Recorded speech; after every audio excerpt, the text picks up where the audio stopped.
আসসালামু আলাইকুম রহমতুল্লাহ। প্রিয় ভাই বোন, সচিবালয়ে যারা আগুন দিয়েছে তাদেরকে আমরা ধরতে পারছি না।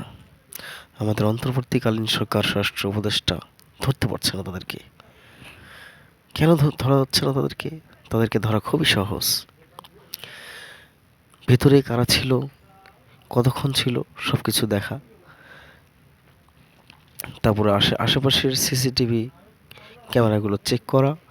যদি সেগুলো নষ্ট হয়ে যায়, পুড়ে যায় বা যে কোনো কারণে ক্ষতিগ্রস্ত হয়ে যায়, তাহলে আশেপাশে দূর দূরান্তে যে সিসিটিভি ফুটেজগুলো দেখা, যেগুলোর সাহায্যে ভালোভাবে বিবেচনা করে যাচাই বাছাই করে আমরা আসল যে মুজরিম বা আসল যে দোষী অপরাধী তাকে আমরা সহজেই পাকড়াও করতে পারবো।